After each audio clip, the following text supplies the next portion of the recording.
எதனால ஆப்கானிஸ்தானுக்கும் பாகிஸ்தானுக்கும் இடையில போர் நடக்குது அப்படிங்கிறத கண்டுபிடிக்கவே முடியல அப்படின்னு நிறையா பேர் கேட்டிருந்தாங்க. சும்மா சும்மா சண்டை போடுறாங்களா அப்படிங்கிற கேள்வியும் கேட்டிருந்தாங்க. ஆனால் இதுக்கு பின்னாடி இஸ்ரேலோ அமெரிக்காவோ தூண்டுகோலாக இருக்குமோ அப்படிங்கிறதையும் சில பேர் இன்டெலிஜென்ட்டாக யோசிச்சாங்க. கரெக்டா? அந்த கேள்விக்கான பதில் தான் இந்த வீடியோ. அதுக்கு சில முக்கியமான தளங்களை காரணமாக சொல்கிறாங்க. ஈரான் இஸ்ரேலை விட்டு ஓடுங்கள், அதாவது இந்த ரெண்டு நாடை விட்டையும் ஓடி போயிருங்க அப்படின்னு சொல்கிறாங்க. இதை எந்தெந்த நாடுகள்லாம் ரொம்ப குயிக்காக போக முடியும் அப்படின்னா போயிடுங்க அப்படிங்கிறாங்க. இதை ஐரோப்பாவில் இருக்கக்கூடிய கண்ட்ரிஸும் சொல்லியிருக்காங்க, கம்யூனிச நாடுகளும் இதை சேர்த்து சொல்லியிருக்காங்க. ஏதோ ஒன்று பெருசாக நடக்க போகுதுங்கிறதுனால தான் இந்த அவேர்னஸை கொடுத்துருக்காங்க. பத்தாததுக்கு காப்பாற்றுறதுக்கு ஃப்ளைட்லாம் அனுப்பிச்சிருக்காங்களாம். பெரிய இன்ஃபர்மேஷனாக இருக்கே பிரசாத் அப்படின்னு கேட்டால் டீட்டெயில்டாக பேசுவோம். வாங்க பார்க்கலாம் உறவுகளே, இது பிரசாத் சிக்னேச்சர். தென்னிந்தியாவின் கட்டடக்கலை ராஜாக்கள் creator constructions and north west interiors உங்களோட கனவு இல்லத்தை பிரம்மாண்டமாக கட்டி கொடுக்குறாங்க கிரியேட்டர் கன்ஸ்ட்ரக்ஷன்ஸ். அதோட கட்டி கொடுத்த வீட்டை இன்டீரியர் பண்ணி அழகாக்குறாங்க நார்த் வெஸ்ட் இன்டீரியர்ஸ். தொடர்புக்கு 72907991. உங்களுடைய தொழில் சம்பந்தமான விளம்பரங்களை நமது சேனலில் ஒளிபரப்ப உங்களுக்கான அருமையான வாய்ப்பு. இந்த வீடியோ காட்சிகளை பாருங்க. ஒரு கொடி ஒன்று, அந்த கொடியை என்ன பண்ணுறாங்க, ரிமூவ் பண்ணிட்டு தன்னுடைய தாய்நாட்டினுடைய கொடியை அந்த இடத்துல ஏற்றுறாங்க. அதுதான் இங்கே நடந்துக்கிட்டு இருக்கு இல்லையா? சரி, இதை யாரு செஞ்சிருக்கா அப்படிங்கிறது தான் இதில் பியூட்டி. ஆப்கானிஸ்தான் எல்லையில் கைப்பற்றப்பட்ட பல தாலிபான் நிலைகளில் இருந்து பாகிஸ்தான் படைகள் தேசிய கொடியை ஏற்றியிருக்காங்க அப்படிங்கிறது தான் தகவல். தொடர்ச்சியாக நிலங்களை ஆக்கிரமிப்பு செய்யக்கூடிய வேலைகள் அப்படிங்கிறது அங்கே அரங்கேறுது. இது எல்லாமே கிட்டத்தட்ட ஒரு பாலைவனம் மாதிரி தான், சரியா? அந்த பாலைவனத்தில் மலைப்பாங்கான இடங்கள் இருக்கும், அங்கே அவ்வப்போது கொடிகள் நட்டிருப்பாங்க. சில இடத்துல அக்சஸ் பண்ண முடியாத இடங்கள் இருக்கும், அந்த இடத்துலையும் கொடியை நட்டுட்டு திருப்பி போயிடுவாங்க. பாதுகாப்பு பணிக்கு ஒரு வீரரோ ரெண்டு வீரரோ இருப்பாங்க. அப்போது ஒரு கனரக வாகனம் போச்சு அப்படின்னா எளிமையாக அந்த வீரரை வீழ்த்தி விட்டு அந்த இடத்துல கொடியை ஏற்றிட முடியும். ஸோ இதுதான் பாகிஸ்தான் செய்திருக்கக்கூடிய சாகசமாக பார்க்கப்படுது. இன்னொரு புறம் ஆப்கானுடைய அவுட் போஸ்ட், அந்த முக்கியமான காவல் நிலையங்கள் இருக்குல்ல, புறக்காவல் நிலையங்கள்னு சொல்லுவாங்க. இப்போ நம்ம ஊரில் நீங்கள் பார்த்தீங்க அப்படின்னா போலீஸ் ஸ்டேஷன் இருக்கும், அதே நேரத்தில் புறக்காவல் நிலையம்னு சொல்லிட்டு தனியாக ஒரு பாக்ஸ் மாதிரி போட்டு அங்கே 2 போலீஸ் ஆஃபீஸர்ஸ் உட்காந்துருப்பாங்க பாதுகாப்பு பணிக்காக. ஸோ அந்த மாதிரி ஆப்கானிஸ்தான் ராணுவம் பாகிஸ்தானுடைய 15 புறக்காவல் நிலையங்களை கைப்பற்றியதாக கூறப்படுது. உலகத்தினுடைய பயங்கரவாத மையத்துக்கு மேலும் மோசமான செய்திகள் வருது அப்படின்னு பாகிஸ்தானை மென்ஷன் பண்ணி இப்போ செய்திகள் வெளியாயிட்டு இருக்கு. இது ஒரு பக்கம். சீனா தனது குடிமக்களை விரைவில் ஈரானை விட்டு வெளியேறுமாறு எச்சரிக்கை விடுத்திருக்காங்க. அமெரிக்காவும் தனது குடிமக்களை விரைவில் இஸ்ரேலை விட்டு வெளியேறுமாறு எச்சரிக்கை விடுத்திருக்கு. இது ரொம்ப ரொம்ப முக்கியத்துவம் வாய்ந்த செய்தி. இஸ்ரேலை விட்டு வெளியில் போங்க அப்படின்னு துரத்தி விடுறாங்க. அப்போது நீங்கள் இஸ்ரேலுங்கிறது ஒரு பாதுகாப்பற்ற தேசம் அப்படிங்கிறது பதிவாகுது. பட் இந்தியா சைட்லேருந்து என்ன சொல்லியிருக்காங்க, ஈரானில் இருந்து மட்டும் வெளியே போங்க அப்படின்னு சொல்கிறாங்க. இஸ்ரேல் அவங்களுக்கு பாதுகாப்பான நாடு மாதிரி தெரியுது. குண்டு போட்டு அங்கே இருக்கக்கூடிய மக்கள் உயிரிழந்தாங்க அப்படின்னா அதுக்கு நீங்களா பொறுப்பேற்பீங்க அப்படின்னு நம்ம இந்திய அரசை பார்த்து நிறையா பேர் கேட்க ட்ரை பண்ணுவாங்க. இருந்தாலும் அதை கேட்க முடியாத ஒரு நிலை. ஏன்னா நம்மளாம் இந்தியர்கள் ஆச்சுல, கேள்வி கேட்டால் தான் சங்கிகள் பாஞ்சிருவாங்க. இன்று இஸ்ரேலை விட்டு வெளியேறுங்கள் அப்படிங்கிற ஒரு ஸ்டேட்மெண்ட்டை ஒரு தைரியமாக ஒரு நபர் வந்து சொல்லியிருக்கார். யார் தெரியுமா சொல்லியிருக்காத? இஸ்ரேலுக்கான அமெரிக்க தூதர் ஹப்பின்னு சொல்லிட்டு ஒரு நபர் இருக்கார்ல, யார் டக்கர் கால்சனுக்கு இன்டர்வியூ கொடுத்த நபரான்னு கேட்டால் அவர் ஒருத்தர். இவர் வந்து மைக் ஹப்பி, ரைட்டா? தூதரக ஊழியர்கள் எல்லாருமே அவசரமாக வந்து இமெயில் அனுப்புகிறாங்க. அதாவது டக்கு டக்குன்னு வெளியில் போயிடுங்க, ஃப்ளைட்ஸ் வந்து கிடைக்கிது அப்படின்னா வணிக ஃப்ளைட்ஸ் இருக்கும், சரியா? பிஸ்னஸ் ஃப்ளைட்ஸ் இருக்கும், அதில் கூட கிளம்பிடுங்க அப்படின்னு சொல்கிறாங்க. முடிஞ்சதுன்னா இன்றைக்கே கிளம்பிடுங்க அப்படிங்கிற ஸ்டேட்மெண்ட்டையும் பதிவு செய்கிறாங்க. முதல் முன்னுரிமை நாட்டை விட்டு விரைவாக வெளியேறுவது மட்டும்தான் உங்களுக்கு முதல் வேலையாக இருக்கணும் அப்படிங்கிறத இப்போ நியூயார்க் டைம்ஸ்க்கு அவர் கொடுத்துருக்கக்கூடிய ஸ்பெஷலான இன்டர்வியூவில் அதை ஹெட்லைனாக வச்சுருக்காங்க. நியூயார்க் டைம்ஸ் ரொம்ப ரொம்ப முக்கியத்துவம் வாய்ந்த ஒரு செய்தி. அப்போது ஏதோ ஒரு பெரிய சம்பவம் அந்த இடத்துல நடக்க போகுதுங்கிறதுனால தான் இந்த வெக்கேட் பண்ண சொல்லி இந்த அறிவிப்பு வந்திருக்கு. துருக்கியினுடைய ராஜதந்திர ஆதாரத்தை மேற்கோள் காட்டி ராய்ட்டர்ஸ் செய்தி நிறுவனம் ஒரு முக்கியமான செய்தி ஒன்று வெளியிட்டிருக்காங்க. பாகிஸ்தான் மற்றும் ஆப்கானிஸ்தான் மறுபடியும் பேச்சுவார்த்தை மேஜைக்கு திரும்பணும். சண்டேன்னு வந்திருக்கு, ஓகே, சமாதானமாக போகிறதுக்கு டேபிளில் உட்காந்து காஃபி சாப்பிட்டே பேசலாமே அப்படிங்கிறது தான் இந்த லாஜிக். இதைத்தான் இப்போ செஞ்சு பார்த்தா என்ன அப்படின்னு சொல்லி இப்போ துருக்கி வந்து சொல்லியிருக்காங்க.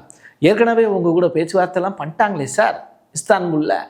அப்போது பாகிஸ்தானில் இதே மாதிரியான சுச்சுவேஷன் தானே, அவங்க தானே வந்து பேச்சுவார்த்தைக்கு வரமாட்டாங்க அப்படின்னு இப்போ ஆப்கன் சைடில் சொல்கிறாங்க. எது எப்படியோ சண்டை நடந்துக்கிட்டு இருக்கு நிற்காம. ஷபாக்கர் அப்படின்னு சொல்லிட்டு ஒரு துறைமுக திட்டம், அது இந்தியாவுக்கும் ஈரானுக்கும் இடையில போடப்பட்டிருக்கக்கூடிய ஒரு துறைமுக ஒப்பந்தம். இதன் மூலியமா ஏகப்பட்ட லாபம் இந்தியாவுக்கும் இருக்கு, ஈரானுக்கும் இருக்கு. ஆனா இஸ்ரேலோடு காட்டக்கூடிய நெருக்கத்தின் காரணமா ஈரானோடு கொண்டு இருக்கக்கூடிய அந்த உறவை மேம்படுத்துறதுக்கு இந்தியா சரியான பிளானே பண்ணல. இந்த ஆண்டு பட்ஜெட்ல நிதியை ஒதுக்காம விட்டுருக்கீங்களே அந்த திட்டத்துக்கு, அது எங்களுக்கு வருத்தம் அளிக்குது அப்படின்னு ஈரானுடைய ஃபாரின் மினிஸ்டர் இந்தியாவை பார்த்து பேசியிருக்காரு. ஐயா, நீங்கள் செய்யக்கூடிய விஷயங்கள் எல்லாமே இந்தியர்களுக்கும் பாதிப்பை ஏற்படுத்துங்கிறத இந்திய அரசு உணராமல் இருப்பது வருத்தத்திற்குரியது. ஈரானில் சிக்கியுள்ள எந்த ஒரு கனடியர்களுக்கும் கனடா ஒரு தீவிரமான எச்சரிக்கையை விடுத்திருக்கு. நீங்கள் அதை பாதுகாப்பாக செய்ய முடிந்தால் இப்போதே வெளியேறிடுங்க அப்படின்னு சொல்கிறாங்க. பதட்டங்கள் ரொம்ப பெரிய அளவில் இருக்குது அப்படிங்கிறத கானி, யார், கனடாவினுடைய பிரைம் மினிஸ்டர், அவரே இந்த ஸ்டேட்மெண்ட்டை சொல்லியிருக்கிறது.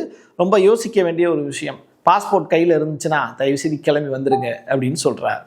அமெரிக்காவினுடைய மிகப்பெரிய ஆயுதங்கள், ரேடார், வெடிமருந்துகளை கைப்பற்றுவதற்கு பாகிஸ்தானுடைய முன்னாள் எப்படி அமெரிக்காவினுடைய ஒரு முக்கியமான தளம் ஒன்று அங்கே இருக்குது. எங்கே, பக்ராம் அப்படின்னு சொல்லிட்டு ஒரு விமான தளம் இருக்குல்ல, ஆப்கானிஸ்தான்கிட்ட கூட அவங்க சண்டை போட்டாங்க. யார், அமெரிக்கா. அங்கே இருக்கக்கூடிய எங்களுடைய ஆயுதங்கள் எல்லாத்தையும் திருப்பி கொடுத்துருங்க, நாங்கள் விட்டு போன ஆயுதங்களை அப்புறம் திருப்பி கொடுங்க அப்படின்னு சொன்னாங்க. ஆனால் ஆப்கானிஸ்தான் என்ன சொல்லுது, நீ இங்கேருந்து ஏகப்பட்ட விஷயங்கள்லாம் எடுத்துகிட்டு போயிட்ட, திருடிட்ட, அதனால மறுபடியும் உனக்கு அதுக்குண்டான வாய்ப்பெல்லாம் கொடுக்க முடியாது சாமி அப்படின்னு சொல்கிறாங்க. ஸோ இந்த பக்ராம் அப்படிங்கிற விமானத்தளம் தான் இந்த சப்ஜெக்ட்லேயே ரொம்ப ரொம்ப முக்கியத்துவம் வாய்ந்தது.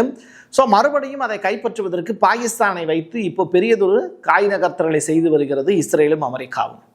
ஸோ ஆப்கானுக்கும் பாகிஸ்தானுக்கும் இடையில வார் எதனால மூன்றுக்கு, யார் அதை தூண்டி விடுறா, முனீர் அவர்கள் செய்ய நினைக்கிறது என்னங்கிறது இப்போ உங்களுக்கு தெளிவாக புரிஞ்சிருக்கும்.